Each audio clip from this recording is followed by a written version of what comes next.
Namaku Arga. Sejak malam itu hidupku bukan lagi hidup. Aku cuma jasad berjalan yang dipenuhi dendam. Malam 7 tahun lalu, ibuku, Sari Wulandari, ditemukan tewas di kantornya dengan darah menggenang di lantai marmer putih. Polisi menyebutnya perampokan biasa. Tapi aku tahu itu omong kosong. Aku ada di sana malam itu. Dari kejauhan aku dengar suara bentakan. Suara benda pecah. Lalu jeritan ibu yang takkan pernah kulupa seumur hidupku. Aku lari ke lantai 3. Berteriak memanggil nama ibu. Tapi pintu ruangannya terkunci. Saat aku dobrak bersama satpam, ibu sudah terbujur kaku dengan luka tusuk di dada. Darah membasahi bajunya. Ada seseorang berlari keluar lewat pintu darurat. Aku sempat melihat bayangannya. Rama, orang kepercayaan Dimas Saputra. Partner bisnis ibu yang selama ini dikenal ramah, tapi aku selalu curiga ada sesuatu di balik tatapan liciknya. Saat itu aku terlalu kecil untuk melawan. Tapi malam ini sudah cukup. Aku bukan anak kecil penakut lagi. Malam ini darah harus dibayar dengan darah. Kota ini tak pernah benar-benar tidur. Gang-gang sempitnya selalu menyimpan aroma busuk pengkhianatan dan dendam. Seorang kenalanku memberitahu kalau Rama sering ke sebuah bar kumuh dekat pelabuhan. Markas preman kelas atas yang jadi pelindung bisnis gelap. Dengan hoodie lusuh aku menunggu di gang sempit. Lampu jalanan berkedip. Udara bau amis. Dari kejauhan suara sepatu berat menghentak aspal basah. Dan dia muncul. Rama. Lebih tua dari terakhir kali kulihat. Perut buncit. Rokok di tangan. Tatapan sombong. Rama. Aku panggil. Dengan suara berat menahan emosi. Dia berhenti. Mengernyit. Siapa lu? Jancuk. Aku melangkah maju. Hati berdegup kencang. Anak dari wanita yang lo bunuh malam itu. Anjing. Tanpa pikir panjang kutinju wajahnya. Darah muncrat dari bibirnya. Rama terhuyung. Tapi langsung membalas. Melayangkan pukulan ke pipiku. Perih panas rasanya. Tapi aku tak peduli. Kami saling hantam di gang sempit itu. Aku menyerang dengan tangan kosong. Dia membalas dengan brutal. Tinju-tinju kami penuh dendam lama. Yang selama ini ku pendam dalam diam. Setiap pukulan yang ku terima. Seolah wajah ibu muncul di hadapanku. Meminta jangan menyerah. Ku kunci lehernya. Ku hantamkan kepala ke tembok bata. Darahnya membasahi tanganku. Ngaku lo. Siapa dalangnya? Rama terengah. Matanya nanar. Lo nggak tahu apa-apa. Anak kecil. Ini urusan gede. Lo bakal mampus kalau nyari-nyari begini. Aku tambah kuat menekan lehernya. Siapa? Anjing. Dimas. Surya Mahendra. Ngomong. Dia tertawa pahit. Sebelum tiba-tiba mengangkat lutut menghantam perutku. Aku terjungkal. Mendengus kesakitan. Rama berusaha kabur. Tapi aku segera bangkit. Menarik kerah jaketnya dan melemparnya ke tumpukan kardus. Dia mencoba meraih pisau lipat dari saku. Tapi ku tendang tangannya. Senjata itu mental keparit. Dengar ya, Rama. Gue nggak bakal berhenti sampai lo ngaku. Lo bunuh ibu gue di malam itu dan gue bakal kirim lo ke neraka malam ini juga. Aku meninju wajahnya berkali-kali. Sampai dia muntah darah. Rama tersengal. Terbaring setengah sadar. Dimas. Dia. Yang nyuruh. Gue cuma pesuruh. Suruh bikin seolah-olah perampokan. Lirihnya sebelum pingsan. Aku terduduk di aspal basah. Darah bercampur air hujan mengalir di wajahku. Hati ini panas. Emosi bercampur getir. Satu nama keluar dari mulutnya. Dimas. Senyuman licik pria itu terbayang jelas di benakku. Dia orang di balik semua ini. Orang yang selama ini berpura-pura sedekat keluarga padaku. Darah ibu harus dibalas. Dan malam ini dendam baru saja dimulai. Tanganku bergetar. Kuambil pisau yang tadi terlempar. Ku tatap langit kota ini yang gelap tanpa bintang. Aku bersumpah. Apapun caranya. Aku akan buat Dimas berlutut di hadapan kuburan ibu. Minta maaf dengan darahnya sendiri. Dan malam itu, di gang sempit pelabuhan. Dengan tubuh babak belur dan darah menetes di ujung pisau. Aku mulai menapaki jalan panjang menuju neraka. Aku tak tidur semalaman. Setelah Rama pingsan di gang itu, ku biarkan dia tergeletak di situ. Biar anjing-anjing jalanan yang urus dia. Biar darahnya jadi pesan untuk yang lain. Malam itu aku pulang ke kontrakan tua di pinggiran kota. Mandi pakai air sumur yang dinginnya menusuk tulang. Darah di bajuku sudah mengering. Tapi rasa panas di dada ini tak hilang. Tiap kali mata ini tertutup, selalu bayangan wajah ibu muncul. Senyumnya yang dulu selalu hangat.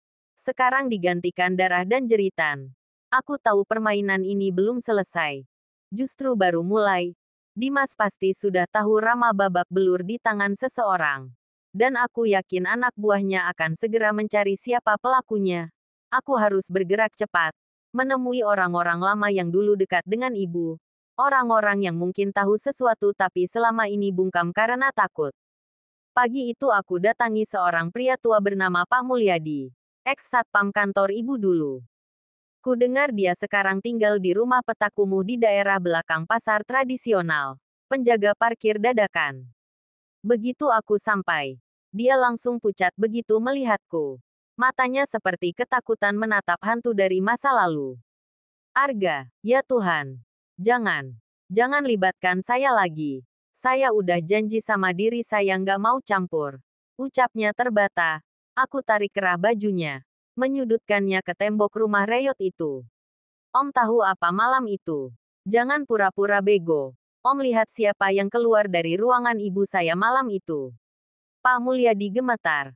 Mukanya pucat pasi. Keringat membasahi pelipisnya. Saya lihat Rama. Sama satu orang lagi. Tinggi. Badan besar. Pakai topi. Tapi saya nggak pernah tahu siapa, bisiknya. Darahku mendidih. Ku tarik napas dalam. Lalu ku lepaskan cengkeramanku. Kalau Om sayang nyawa, Om kasih saya petunjuk. Atau jangan harap bisa hidup tenang. Akhirnya setelah ku gertak, ia berbisik pelan. Ada satu orang yang bisa bantu kamu. Namanya Darto. Dulu sopir pribadi Dimas. Dia yang malam itu nganter orang-orang itu ke kantor ibumu. Degupan jantungku makin cepat. Darto, aku harus temui dia. Malamnya aku melacak alamat Darto lewat kenalan lama di pelabuhan. Katanya dia sekarang kerja jadi sopir angkot di daerah Cilincing. Ku taruh hoodie lagi. Berangkat pakai motor butut hasil ngutang bensin. Aku tunggu di ujung gang tempat angkotnya biasa mangkal. Dan benar saja. Seorang pria beruban. Dengan wajah kusut dan mata cekung. Keluar dari warung kopi. Darto. Begitu dia lihat aku. Ekspresinya langsung panik. Dia buru-buru lari. Aku kejar tanpa pikir panjang. Lari di gang sempit. Dengan tubuh masih penuh luka bekas pukulan kemarin. Aku hampir kehabisan napas. Tapi bayangan wajah ibu membuat kakiku terus bergerak. Darto masuk ke lorong sempit. Aku berhasil menangkapnya. Kutindih tubuhnya ke tanah.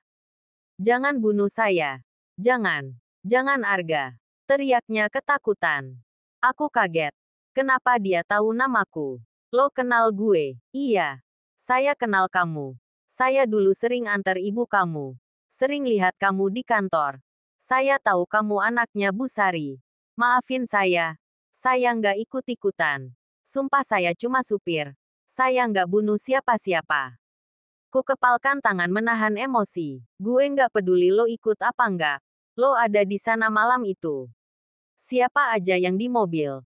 Siapa yang nyuruh? Ngomong atau gue benam pisau ini di leher lo. Darto gemetar. Air mata mengalir di pipinya. Saya anterin Rama sama satu orang lagi. Bosnya Dimas. Namanya Surya Mahendra. Dia pejabat gede. Orang dalam. Semua diatur sama Dimas. Aku membeku. Surya Mahendra. Nama itu tak asing. Kuambil ponsel. Rekam semua ucapan Darto. Dia menceritakan bagaimana malam itu mereka datang. Menunggu di mobil. Sampai Rama keluar dengan tangan berlumur darah. Dimas nggak datang ke lokasi. Tapi ngatur semuanya lewat telepon. Dan Darto diminta buang barang bukti ke laut. Darto menyerahkan selembar kertas kusut berisi nomor plat mobil malam itu dan alamat gudang tempat mereka rapat sebelum eksekusi. Aku tahu. Ini langkah berikutnya. Tapi sebelum sempat pergi, 2 motor masuk ke gang. 3 orang berbadan besar turun dengan senjata tajam. Darto pucat. Anjing.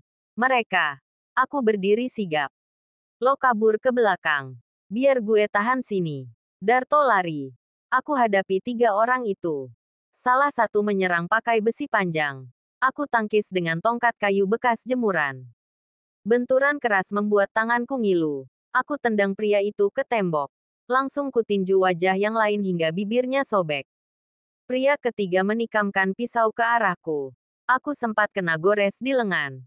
Tapi ku tahan sakitnya. Ku lompat dan hantam wajahnya pakai kayu. Hingga dia ambruk. 3 lawan 1. Bukan masalah bagi orang yang punya dendam lebih besar dari rasa takut. Darah mengucur dari lukaku. Tapi aku masih berdiri. Bilang ke Dimas. Sayanya belum mati. Dia yang bakal mampus duluan. Teriakku. Mereka kabur.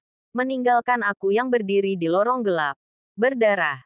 Tapi dada ini justru semakin panas. Malam itu aku tahu. Dimas mulai panik. Dan ini baru awal. Malam itu aku tak bisa tenang. Darah di lengan masih mengucur. Dressing seadanya pakai kain sobek dan alkohol dari warung. Pikiranku tak berhenti berputar. Satu nama baru keluar dari mulut Darto. Surya Mahendra. Seorang pejabat besar di kota ini. Yang selama ini dikenal bersih. Bersahaja. Sering muncul di TV pidato soal pemberantasan korupsi. Omong kosong semata. Begitu ku dengar nama itu. Darahku langsung naik. Giliranmu. Najis. Aku harus cari bukti. Koneksi Dimas dan Surya terlalu kuat. Kalau aku datang tanpa bukti. Cuma bakal jadi bangkai di selokan. Malam itu aku dan Darto sembunyi di rumah kosong tua di kawasan utara kota. Tempat para preman sering berlindung dari polisi. Darto ketakutan. Setiap suara pintu angin berderit dia langsung loncat. Mereka pasti nyari saya. Saya bakal dibunuh. Lirihnya. Ku tepuk pundaknya. Tenang. Kita bakal habisin mereka satu-satu. Pagi menjelang. Aku langsung hubungi Dedi. Teman lama yang dulu kerja di kantor ibu. Ahli IT. Orangnya kalem tapi otaknya encer. Kami ketemu di bengkel kecil tempat dia kerja sekarang. Aku tunjukkan catatan dari Darto. Nomor plat dan alamat gudang tua. Gue butuh lo sadap telepon Rama atau orang-orangnya Dimas.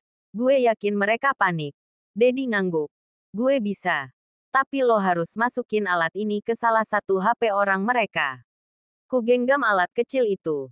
Sebentuk chip kecil seperti memory card. Tapi isinya pemutus keamanan. Dedi juga janji ngebobol server CCTV pelabuhan lama.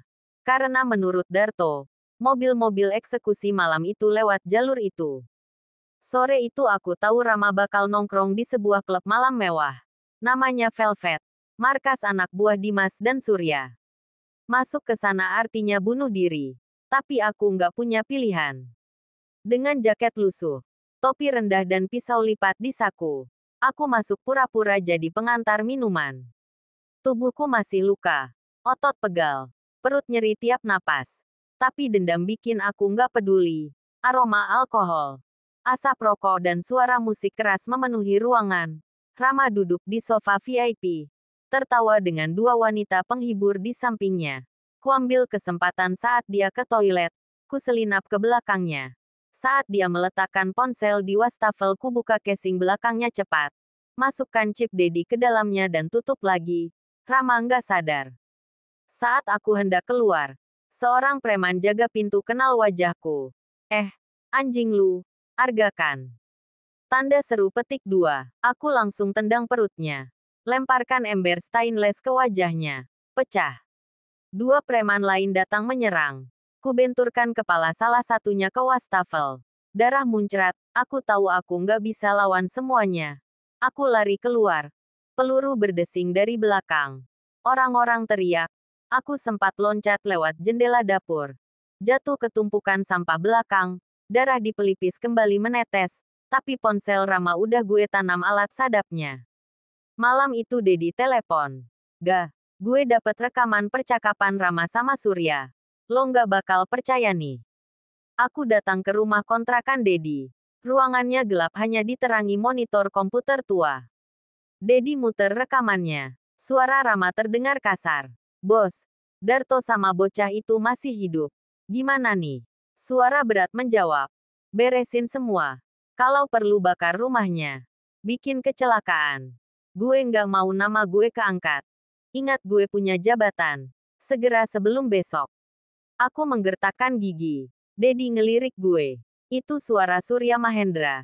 Bisiknya. Darahku mendidih. Aku minta Dedi kirim salinan rekaman itu ke flash disk dan siapkan backup ke cloud. Kita nggak bisa bodoh. Kalau file ini ketahuan bisa habis semua.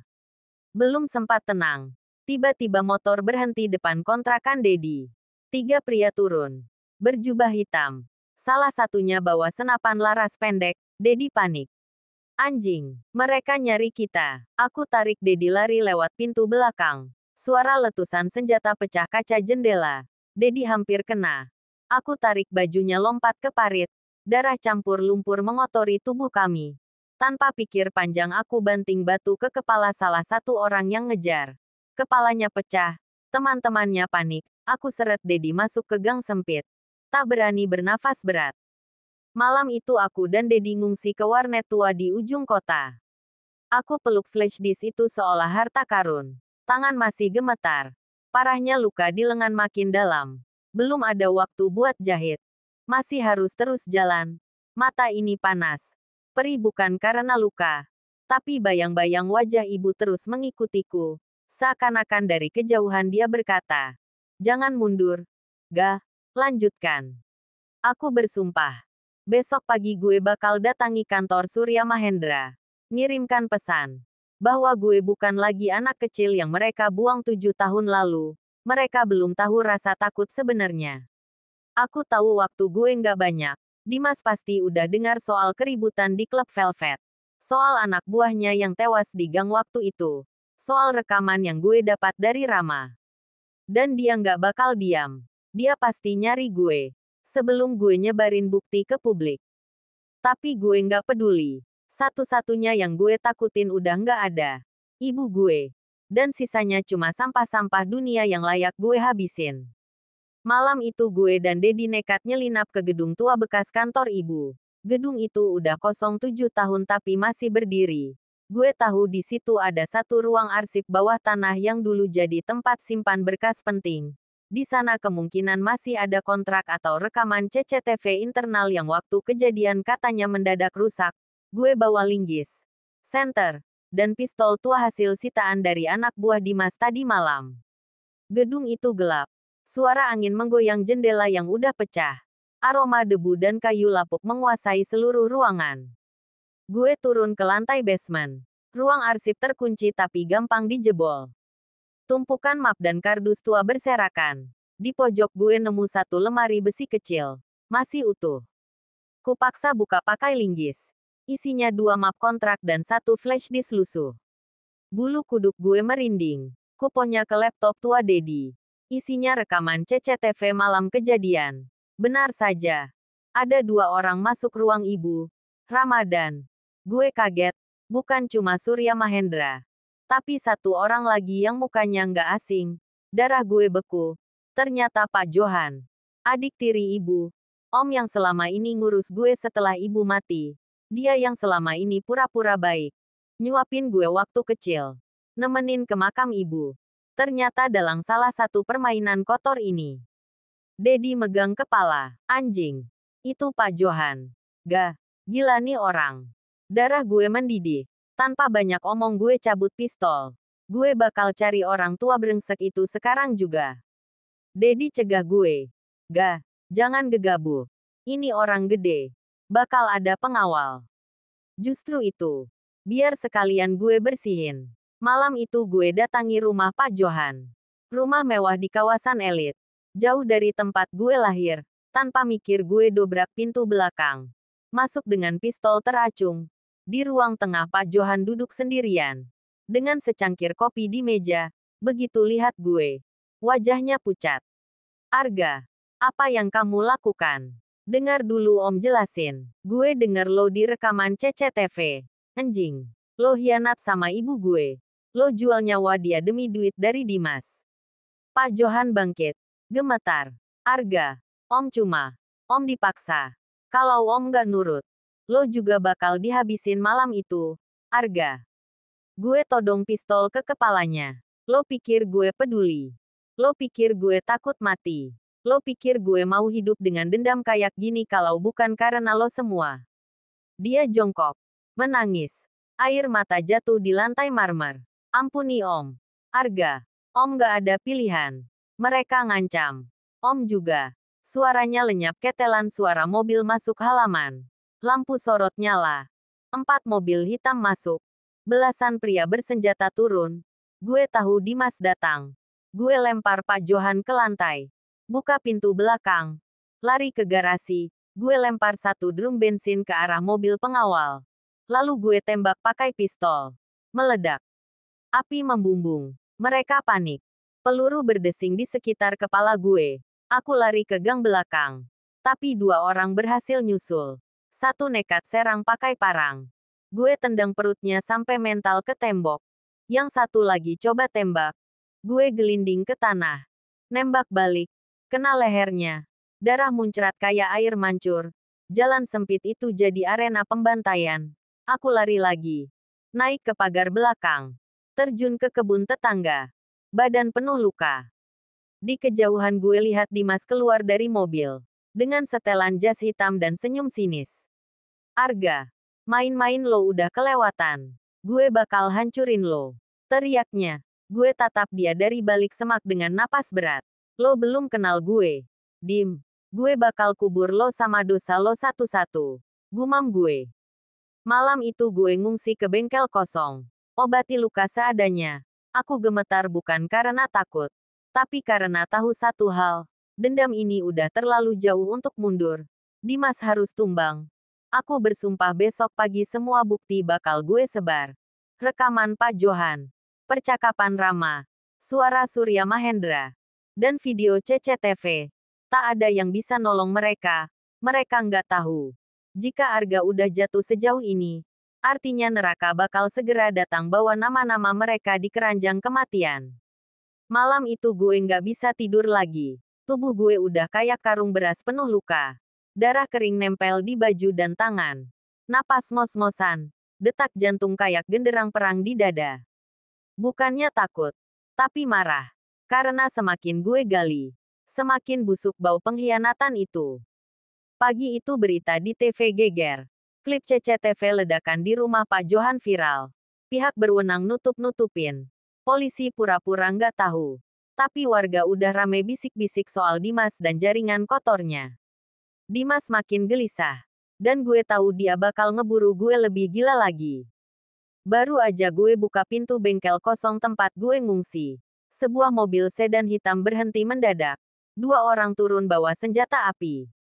Gue langsung lompat ke balik drum oli bekas. Tembakan meletus menghantam dinding logam. Suaranya memekakkan telinga. 1 peluru nyasar nembus lengan kiri gue. Darah muncrat. Gue gigit kain kotor. Nahan perih. 2 orang itu makin dekat. Gue nekat loncat ke depan. Sikut wajah yang 1. Sampai tulang hidungnya patah. Gue rampas pistolnya. Tembak kaki satunya lagi. Darahnya muncrat. Jeritannya ngaduk udara. Belum sempat ngapa-ngapain. Suara sirene polisi terdengar dari ujung gang. Gue buru-buru kabur lewat belakang. Badan lemas. Senjata gue kantongin. Gue nggak bisa tinggal di kota ini lama-lama. Semua tempat udah bukan tempat aman. Kemana-mana mata-mata Dimas. Orang Surya Mahendra. Dan sisa anak buah Pak Johan berseliweran. Gue butuh sekutu. Dan orang satu-satunya yang masih bisa gue percaya cuma Dedi. Teman setia yang udah bantu gue dari awal. Tapi malam itu jadi titik paling brengsek dalam hidup gue. Begitu gue sampai ke rumah kontrakan Dedi, gue lihat pintunya kebuka. Gue pelan-pelan masuk. Lantai berceceran darah. Bau amisnya nyengat. Di ruang tengah. Dedi tergeletak. Perut sobek. Darah membasahi lantai. Maaf. Mereka. Tahu tempat backup datanya. Maaf gue ketahuan. Bisiknya lemah. Darah gue langsung beku. Dedi yang selama ini paling setia. Jadi korban. Gue pegang kepalanya. Nangis di situ. Lo bakal gue balesin. Bro. Sumpah. Gue bisikin ke kupingnya.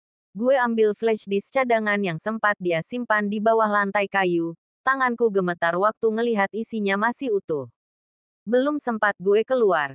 Dari luar suara langkah kaki dan suara Dimas terdengar. Arga, keluar aja. Nggak usah main kucing-kucingan. Kita selesaikan sekarang. Teriaknya, gue ngumpet di balik pintu. Megang pistol. Dimas masuk bareng 5 orang bersenjata lengkap. Mata mereka merah kayak serigala kelaparan. Dimas berdiri di tengah ruangan. Nengok ke mayat Dedi lalu ketawa. Kasihan ya. Teman setia lo malah mampus duluan. Gue udah nggak tahan. Gue loncat. Nembak salah satu anak buahnya tepat di dada. Langsung roboh. Dimas kaget. Sisa anak buahnya balas nembak. Gue loncat ke belakang sofa.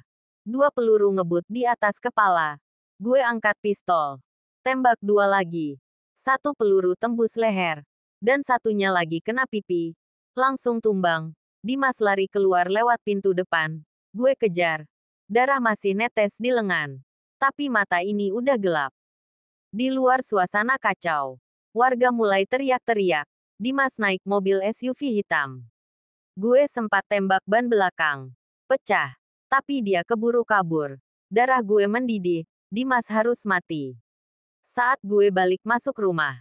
Dedi udah nggak bernyawa. Mata gue merah. Gue tahu saatnya perang besar. Seluruh kota udah mulai mencium skandal ini. Wartawan di luar mulai banyak. Bahkan kantor wali kota dibombardir pertanyaan soal Surya Mahendra. Video pengakuan Pak Johan dan rekaman suara Rama udah mulai bocor di medsos. Tinggal soal waktu sebelum nama-nama mereka hancur. Gue keluar dari rumah itu. Ambil motor butut. Gaspol ke arah pelabuhan. Gue tahu Dimas bakal sembunyi di sana. Markas utama bisnis kotornya. Gue bawa sisa-sisa amarah. Gue bawa luka-luka yang belum kering. Gue bawa nama ibu gue yang selama ini ditelantarkan keadilan. Kota ini harus tahu siapa dalang di balik kematian perempuan paling kuat itu. Malam itu, bau darah, asap mesiu, dan suara sirine bersatu jadi satu di kepala gue. Tak ada yang bisa gue percaya lagi. Tak ada yang bisa gue sayangi lagi. Selain satu hal, dendam. Malam itu gue nggak bisa tidur lagi. Tubuh gue udah kayak karung beras penuh luka. Darah kering nempel di baju dan tangan. Napas ngos-ngosan. Detak jantung kayak genderang perang di dada. Bukannya takut, tapi marah. Karena semakin gue gali, semakin busuk bau pengkhianatan itu. Pagi itu berita di TV geger. Klip CCTV ledakan di rumah Pak Johan viral. Pihak berwenang nutup-nutupin. Polisi pura-pura nggak tahu. Tapi warga udah rame bisik-bisik soal Dimas dan jaringan kotornya. Dimas makin gelisah. Dan gue tahu dia bakal ngeburu gue lebih gila lagi. Baru aja gue buka pintu bengkel kosong tempat gue ngungsi. Sebuah mobil sedan hitam berhenti mendadak. 2 orang turun bawa senjata api. Gue langsung lompat ke balik drum oli bekas. Tembakan meletus menghantam dinding logam. Suaranya memekakkan telinga. 1 peluru nyasar nembus lengan kiri gue. Darah muncrat. Gue gigit kain kotor. Nahan perih, 2 orang itu makin dekat. Gue nekat loncat ke depan. Sikut wajah yang satu. Sampai tulang hidungnya patah. Gue rampas pistolnya. Tembak kaki satunya lagi. Darahnya muncrat. Jeritannya ngaduk udara. Belum sempat ngapa-ngapain. Suara sirene polisi terdengar dari ujung gang. Gue buru-buru kabur lewat belakang. Badan lemas. Senjata gue kantongin. Gue nggak bisa tinggal di kota ini lama-lama. Semua tempat udah bukan tempat aman. Kemana-mana mata-mata Dimas. Orang Surya Mahendra. Dan sisa anak buah Pak Johan berseliweran. Gue butuh sekutu. Dan orang satu-satunya yang masih bisa gue percaya cuma Dedi. Teman setia yang udah bantu gue dari awal. Tapi malam itu jadi titik paling brengsek dalam hidup gue. Begitu gue sampai ke rumah kontrakan Dedi, gue lihat pintunya kebuka.